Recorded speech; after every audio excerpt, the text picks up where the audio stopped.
इंसान की जब सांसें चली जाती हैं तो फिर उसके बाद हम उसके शरीर में जितना भी कीमती से कीमती इंजेक्शन लगाते रहें तो उससे कोई बात नहीं बनने वाली, क्योंकि जब शरीर में सांसें ही नहीं रही हैं, सांसें निकल चुकी हैं, तो अब शरीर में कीमती से कीमती इंजेक्शन लगाने से भी भला क्या हो पाएगा।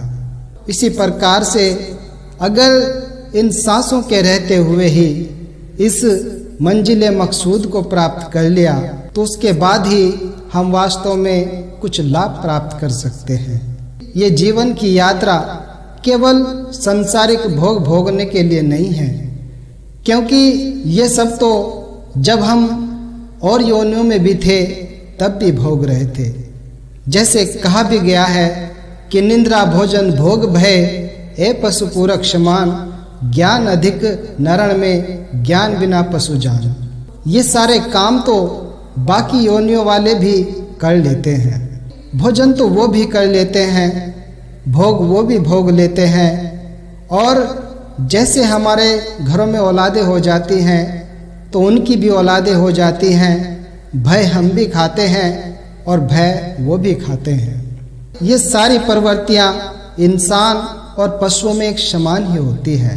हम इंसानी जन्म को पाकर भी केवल इन्हीं प्रवृत्तियों में लिप्त रहेंगे तो फिर हमारे इंसान होने की क्या विशेषता रह जाती है।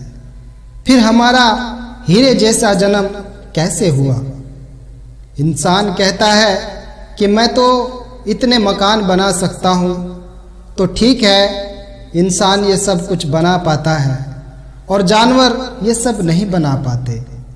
लेकिन अगर हम उसको केवल रहने के स्थान के रूप में ही देखें तो चिड़िया भी एक एक तिनका इकट्ठा करके एक बहुत ही सुंदर घोंसला बना लेती है, और उसको अगर हम ध्यान से देखें तो हम चकित रह जाते हैं कि उस चिड़िया ने ऐसे कौन से स्कूल में इसकी पढ़ाई की है कि अगर तूफान भी आ जाए तो इंसान के हाथों से बनाए हुए घरों की छतें उड़ जाती हैं।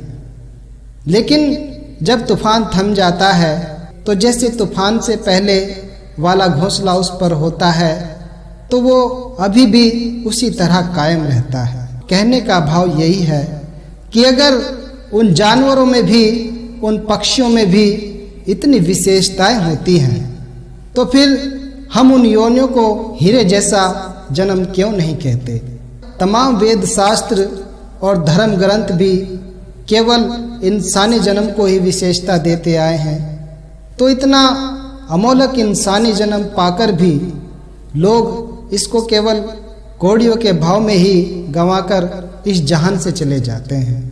सब जग निर्धना धनवंता नहीं कोय, धनवंता सोई जानिए जाके राम रतन धन होई। वाकई ये जन्म कौड़ियों के बदले ही चला गया।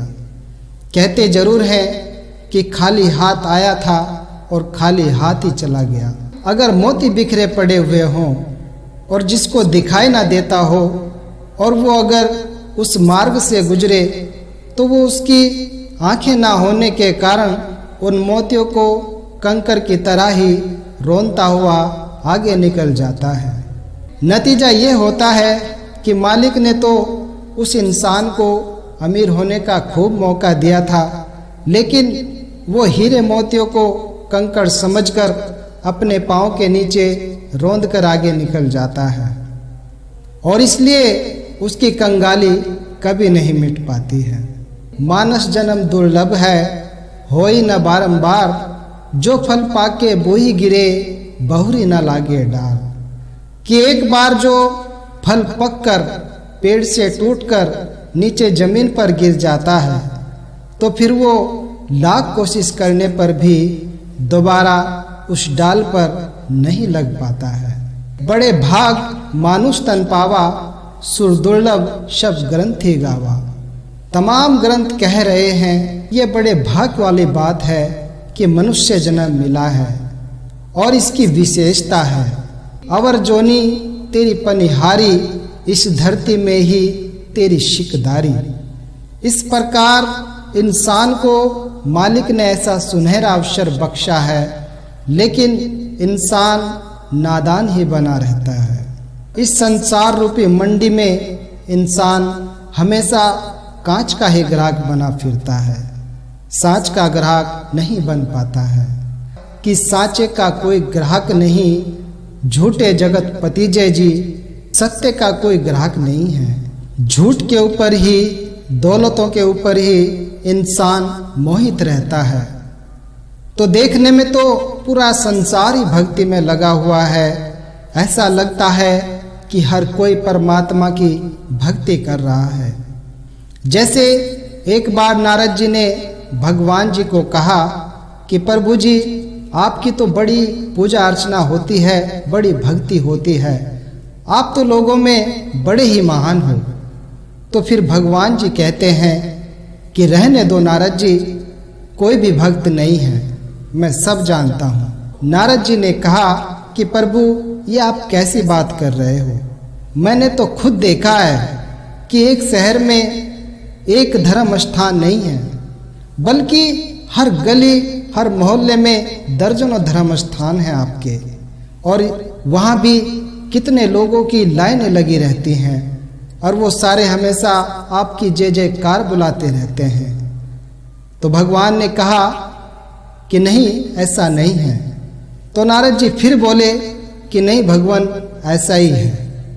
तो फिर भगवान ने कहा कि चलो ठीक है, अगर तुम दावा ही कर रहे हो तो ले आओ उनको मेरे पास, जो मेरी पूजा अर्चना करते हैं और मेरी भक्ति करते हैं।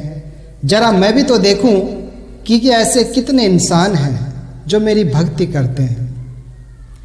फिर नारद जी ने कहा कि भगवान, ये तो बड़ा ही सरल कार्य है, मैं तो अभी जाता हूँ और अभी आपके ढेर सारे भक्तों को लेकर आता हूँ। फिर नारद जी लोगों के पास गए और लोगों से कहने लगे कि चलिए, भगवान आपसे मिलना चाहते हैं, तो अभी आप मेरे साथ भगवान के पास चलिए। कहीं तो ऐसा सुनकर ही इस सोच में पड़ गए कि ऐसी कौन सी भूल हो गई जो भगवान ने हमें इतनी जल्दी अपने पास बुला लिया, और कहीं भगवान हमारे जीवन का अंत तो नहीं कर रहे हैं। लेकिन फिर सोचा कि चलो ठीक है, भगवान ने बुलाया है, अब मना भी नहीं कर सकते। तो आखिर वो नारद जी के साथ चल पड़ते हैं। लेकिन कुछ दूर ही जाने पर उनमें भगदड़ सी मच जाती है, और उनमें से एक इंसान कहने लगता है कि उधर देखो, चांदी की खान है। तो इतना सुनते ही लोग उधर चांदी की खान में चांदी उठाने के लिए दौड़ पड़ते हैं। लेकिन अभी भी उनमें कुछ लोग कहते हैं कि ये लोग तो मूर्ख हैं जो यहाँ रुक गए, चलो नारद जी, हम तो आपके साथ ही चलते हैं। और कुछ दूर चलने पर फिर उनमें भी भगदड़ मच जाती है। तो नारद जी ने फिर पूछा कि अब क्या हुआ? तो उनमें से किसी ने कहा कि उधर देखो, उधर सोने की खान है। और बहुत से लोग उस तरफ सोना उठाने के लिए दौड़ पड़े। लेकिन उनमें से थोड़े से नारद जी के साथ आगे चलने लगे, और आगे चलने पर उनमें फिर से भगदड़ मच जाती है। नारद जी ने फिर पूछा कि अब क्या हुआ? तो किसी ने कहा कि उधर देखो, उधर हीरे की खान है। तो हीरे की खान का नाम सुनते ही उधर सारे के सारे लोग ही भाग खड़े हुए। नारद जी ने उनमें से एक को जोर से पकड़ लिया और उसे कहने लगे कि अब तो सारे ही भाग गए हैं, लेकिन भाई कम से कम तू तो मेरे साथ चल, ताकि मैं भगवान को अपना मुंह तो दिखा सकूं। तो इतने सारे लोगों में से केवल वो एक ही इंसान नारद जी के साथ चलने के लिए तैयार हुआ। और फिर नारद जी जब उसको लेकर भगवान जी के पास पहुँचे, तो नारद जी ने भगवान जी से कहा कि ये देखो, मैं आपका भक्त ले आया हूँ।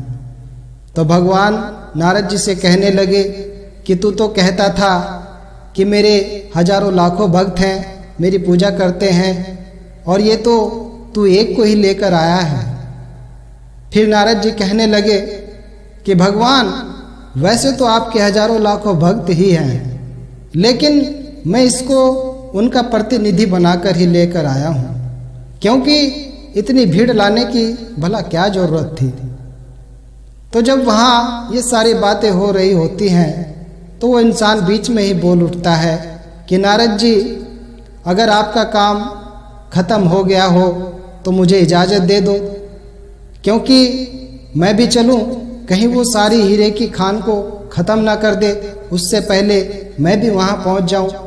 कहने का भाव क्या है कि भक्ति तो पूरा संसार ही कर रहा है। कोई भय के कारण भक्ति कर रहा है, तो कोई दुनियावी पदार्थों की प्राप्ति करने के लिए भक्ति कर रहा है, लेकिन जो स्वार्थ होकर परमात्मा की भक्ति करता है तो वही सच्चा भक्त होता है।